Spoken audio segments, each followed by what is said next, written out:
تو وہ کرے گا اور ساتھ بھی جائے گا. اس لیے سیاستدانوں کو کوئی ٹائم نہیں ہے. جس وقت لوگوں کو پریشانی ہے اس وقت وہ آپ کا دروازہ کھٹکھٹاتے ہیں اور کھٹکھٹا سکتے ہیں, جو کہ آفیسر کا آپ 10 اور 4 کے بھی بعد اور اس سے پہلے کوئی دروازہ کھٹکھٹا کے نہیں سکتا, کیونکہ ان کی وہ ڈیوٹی نہیں ہے. تو یہ پوری ریاست میں نے گزشتہ 14 مہینوں سے جو دورے کیے, کشمیر وادی کا ہو, جموں کا ہو, شہر کا ہو, دیہات کا ہو, قصبے کا ہو, یہی حالات سب جگہ ہیں. اب پہاڑی علاقوں میں, دیہاتی علاقوں میں ذرا مشکلات اور بھی زیادہ ہیں, کیونکہ ویسے ہی پہاڑی علاقوں کے حالات زیادہ ہوتے ہیں, زیادہ ان کے تکلیفیں ہوتی ہیں, کیونکہ شہروں میں ایک چیزیں ہوتی ہیں, ہسپتال ایک ہسپتال نہیں, دوسرا ہسپتال نہیں, تیسرا سرکاری نہیں, ایک دوسرا سرکاری وہ نہیں ہے, تو گورنمنٹ یہ پرائیویٹ ہاسپٹل جائیں گے. سکول اگر گورنمنٹ سکول میں داخلہ ہے نہیں, پرائیویٹ میں جائیں گے, اس میں نہیں جائیں گے, دوسرے میں جائیں گے. تو مطلب متبادل اس کا حال ہے. نوکری جائیں گے, نوکری نہیں ملی تو کسی پرائیویٹ دکان پہ کام کریں گے, پرائیویٹ دکان نہیں ہوگی تو کمپنی میں کام کریں. لیکن دیہاتوں میں, قصبوں میں تو کچھ بھی نہیں ہے. سڑک دینی ہے سرکار نے, اسکول دینا, سرکاری اسکول میں جانا ہے, نوکری کرنی ہے تو ہے نہیں, کام ہے نہیں, سڑکوں کا کام نہیں ہے, پانی کا. جیسے ہمارے وقت میں ٹرپل شفٹ تھی تو ہر سڑک, اس گلی جاؤ اس گلوں کو سڑک کھول دی جا رہے ہیں, اس گلی جاؤ تو دوسری گلی جاؤ تو تعمیر اسکول کی ہو رہی, کالج کی ہو رہی ہے, بلڈنگ کی ہو رہی ہے. تو تقریباً سرکاری اگر نوکری نہیں تھی تو پرائیویٹ میں چھوٹی بڑا کام سب کو روزگار ملتا تھا, اور منریگا میں کام لاکھوں لوگوں کو ملتا. آج منریگا میں بھی بات نہیں ہے. آج کئی ٹھیکیدار چھوٹے موٹے ہیں, سال 2 سال سے ان کی پیمنٹ نہیں ہوئی. تو یہ کل ملا کر ایک مایوسی کا ماحول, چاہے ہندو ہے, مسلمان ہے, ایس ٹی ہے, ایس سی ہے, پہاڑی ہے, سب میں یہ ایک مایوسی کا عالم ہے. سر, یہ جو الیکشن نہیں ہو رہے ہیں جس کی وجہ سے عوام کے مسائل حل نہیں ہو رہے ہیں, بہت پریشانی کا عالم ہے, کیا مانتے ہیں آپ, کیا وجہ ہے؟ یہ ہماری سمجھ میں بھی نہیں آتا, یہ ہماری سمجھ سے باہر ہے, کیونکہ سیکیورٹی سینیریو سے اس سے اچھا سیکیورٹی سینیریو کبھی نہیں تھا. ایک چیز میں سرکار نے کامیابی حاصل کی, لیکن وہ اتنی ہی کامیابی کافی نہیں ہے زندہ رہنے کے لیے, کہ ملیٹنسی بہت کم ہوئی, یہ سرکار کی کامیابی ہے. ہڑتالیں بالکل نہیں ہے, وہ کامیابی ہے. اسٹون پیلٹنگ نہیں ہے, یہ کامیابی ہے. لیکن وہ ٹھیک ہے, بہت اچھا ہماری ریاست کے لیے, ریاست کے وجود کے لیے, لیکن اس کے ساتھ اور لوازمات بھی تو ضروری ہے زندہ رہنے کے لیے, وہ نہیں ہے. تو سر, یہ جو دفعہ 370 ختم ہوا, اس کے علاوہ 35A بھی ختم ہوا, تو کیا مانتے ہیں آپ اسٹیٹ ہوڈ ختم ہونے سے کتنی عوام میں پریشانی ہوئی, کتنے مسائل ان کے بڑھ گئے؟ بہت, دونوں سے. اسٹیٹ ہوڈ سے تو بہت ہی ہو گیا نقصان, لیکن 35A سے ختم کرنے سے بھی اور زیادہ نقصان ہوا. ابھی لوگوں کو معلوم نہیں ہے, لیکن میں ابھی کشمیر گیا تھا, اندرونی علاقے میں گیا تھا, تو وہ کہا جی وہ 40 کنال اس ہوٹل والے نے, دلی والے نے لیا, وہ 100 کنال بمبئی والے نے لے لی ہے. تو اب منظر عام پر نہیں ہے, چوری سے لی ہے, اور وہ تعمیریں کر رہے ہیں. اور جموں کا تو سوال ہی نہیں.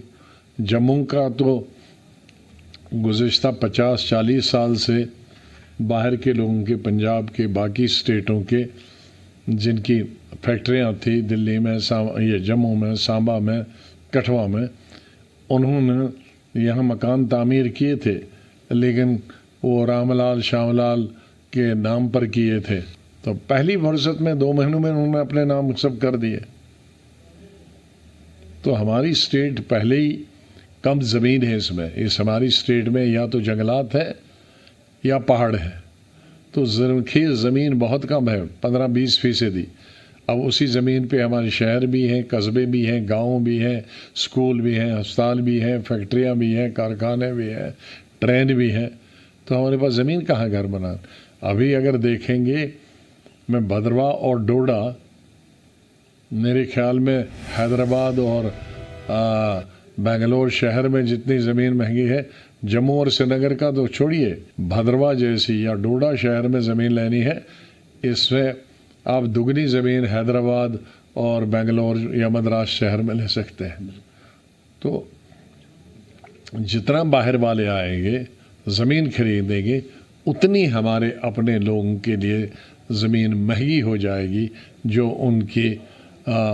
ان کے بس کا کام نہیں ہے خریدنا. آج آپ کے بچے، عام کا بچے، جو کشمیر کے بچے ہوں، جموں کے بچے ہوں، اور ہر 10 سال میں ایک فیملی کے 10 فیملی بنتی ہیں، تو وہ کیسے مکان بنائیں گے الگ؟ اچھا، جو ہم آگے بڑھتے جائیں وہ ہمارا سسٹم، ہمارے دادا کے وقت میں ہم سب اکٹھے رہتے تھے، پھر باپ کے وقت میں ایک بھائی ادھر چلا گیا. اب آج تو جتنے 5 بچے ہیں تو 5 ہی گھر بنائیں گے، تو گھر بنانے کے لیے زمین نہیں ہے تو مہنگے. اچھا، کام نہیں ہے، کاج نہیں ہے، کاروبار نہیں ہے، نوکری نہیں ہے، تو زمین کہاں سے خریدے گا؟ تو یہی وجہ ہے. مہاراجہ ہری سنگھ جی کو میں مبارکباد دیتا ہوں. یہ 35A انہوں نے لایا ہے. 35A کے نام سے نہیں لایا ہے، لیکن قانون انہوں نے لایا. میں پارلیمنٹ میں اس کا ذکر کر چکا ہوں کہ 1925 میں انہوں نے یہ پہلا قانون بنایا کہ باہر والا نہ زمین خرید سکتا ہے نہ نوکریاں. دوسرا قانون نے 1927 میں لایا. قانون نہیں تھا، مطلب آرڈر پاس کیا، لیکن پھر اس وقت کے لوگوں نے بتایا کہ یہ آرڈر پاس کرنے سے نہیں چلتا ہے، اب قانون بناؤ. تو 1930 میں انہوں نے قانون بنایا. قانون کیا بنایا؟ State subject. تو وہ اسٹیٹ سبجیکٹ ہی قانون تھا کہ جس کا اسٹیٹ سبجیکٹ ہوگا وہی یہاں زمین خرید سکتا ہے، بیچ سکتا ہے. بیچ صرف اندر والے کو ہی بیچ سکتا اور اندر والے سے ہی خرید سکتا، اور باہر والا نوکری نہیں کر سکتا. تو جب ہمارا آئین بنا تو اسی قانون کو 35A کی شکل میں ہمارے سویدھان میں، ہمارے قانون میں ڈالا. تو یہ ان کا بنایا ہوا ہے جس کو اس گورنمنٹ نے ختم کیا. سر، جیسے انہوں نے UT بنایا، UT بننے کے بعد جو دلی کے قانون یہاں پہ لاگو ہوئے، وہاں کے جو رول اینڈ ریگولیشن تھے وہ یہاں پہ، اس بار جو بچوں کے ایگزام تھے، خاص کر کے جو کمپٹیٹیو ایگزام تھے، کسی کو امبالہ، کسی کو سب اگر رول کرتے کنوینئنٹلی کرتے ہیں، جو ان کو اچھا لگتا ہے وہ نہیں کرتے ہیں. جیسے SC ST جیسے گجر بھائی ہے یا گدی بھائی ہے. پورے ہندوستان میں ہم نے، جب ہماری گورنمنٹ تھی، کانگریس کی گورنمنٹ، اس وقت میں کانگریس میں تھا، تو قانون لایا تھا کہ ہندوستان میں تو ST ہمارے گدی بھائی ہیں اور بہت کم گجر بھائی ہیں. یہاں ہمارے زیادہ گجر بھائی ہیں، ST، اور گدی بھائی بھی ہیں جو جنگلوں میں رہتے ہیں. تو جو ہم نے قانون وہاں بنایا تھا کہ گدیوں کو، ST کو جنگلوں میں جو ہے ان کو زمین پہ کھیتی کرنے کا حق ہے، زمین مکان بنانے کا حق ہے اس پہ. تو وہاں ہندوستان میں لگا، UT بنی تو سب سے پہلے انہیں کے اجاڑ دیے. ارے اب UT میں تو آٹومیٹکلی وہاں کا قانون یہاں لگا. اب یہاں کی سب گورنمنٹوں کا ایک قصور ہے، جس میں میں بھی مجرم ہوں، کہ ہم نے وہاں کے قانون کو یہاں اسمبلی میں، کیونکہ جو بھی پارلیمنٹ کا قانون ہوتا تھا وہ جموں کشمیر کو نہیں لگتا تھا جب تک جموں کشمیر کی اسمبلی بھی اسے لاگو نہ کرتی. یہاں کسی نے کیا نہیں، شاید کسی کو معلوم نہیں تھا کبھی BJP آئے گی، وہ سوچتے تھے یہاں کس نے نکالنا، لیکن آئی تو اب UT بننے کے بعد تو آٹومیٹکلی لگ گیا، لیکن UT بننے کے بعد ان کے گرا دیے، جنگلوں سے نکال دیا. تو یہ ان کو پسند نہیں ہے. تو جو پسند ہے ان کو سوٹ کرتا ہے وہ سینٹر کا لگاتے ہیں، جو لوگوں کے فائدے کا ہے اس کو نہیں لگاتے.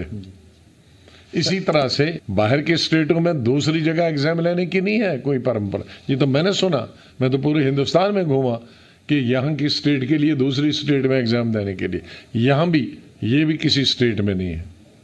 تو یہ جو غلط بتایا جاتا ہے کہ UT بننے کے بعد ہر چیز یہاں لاگو ہو سکتی ہے، یہ غلط بات ہے. سر، جیسے یہاں پہ جموں میں عام طور یہ تھا کہ BJP آئے گی، سب چیز بدل جائے گی، وہ چیز تو کھل کے سامنے آ گئی، مہنگائی بڑھ گئی، اس کے علاوہ بہت سی چیزیں اینٹی انکمبنسی آ گئی ہے. تو کیا لگتا ہے آپ کو اس بار BJP کی صورتحال کیا ہوگی جموں میں؟ اب یہ تو عوام تک ہے، میں کیسے کہہ سکتا ہوں. میں تو کہتا ہوں ہمیں ووٹ دے دو.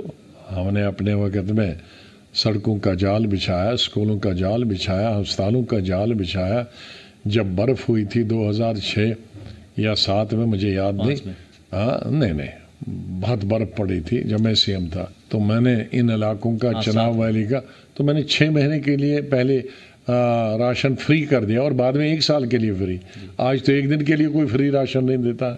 ایک اسٹیٹ کو 1 سال کے لیے راشن فری دینا کوئی معمولی بات نہیں ہوتی، تو اس لیے ہم دکھ اور درد لوگوں کا سمجھتے تھے۔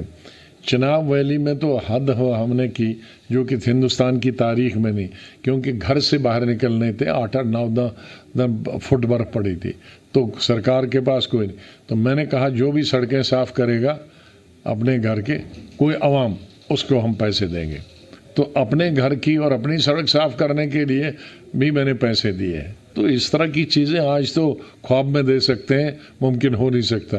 آج تو بلیں وہ نکالتے ہیں کہیں اور روڈ کی تو 4 سال سے بل نہیں ملتی ہے۔ سر جو آج کل آپ کا دورہ تھا یہ چناب ویلی میں، خاص کر کے 14 مہینے سے آپ لگے ہیں، تو کیا لگتا آپ کو کوئی الیکشن جلدی ہوگا یا نہیں ہوگا، اور کتنی تیاری آپ کی؟ میں یہ کہہ نہیں سکتا، مجھے کچھ بھی پتہ نہیں، کیونکہ کئی بار ہمیشہ پچھلے گزشتہ 5 سال سے کہتے ہیں کہ ابھی سمر میں ہوگی، ونٹر میں ہوگی، سمر میں ہوگی، ونٹر، اس میں 6 ونٹر 6 سمر نکلے گا۔ ویسے کیا لگتا ہے آپ کو، کیا وجہ ہے، کیوں یہ گھبرا رہے ہیں؟ یہ گھبرا رہے ہیں کہ اپنی اس کام کاج کی وجہ سے جو یہ فیلئر رہا ان کا، مہنگائی وغیرہ؟ اب یہ بی جے پی جانے اور عوام جانے کہ بی جے پی کو کیا ملے گا اور عوام کس کو کیا دے گا۔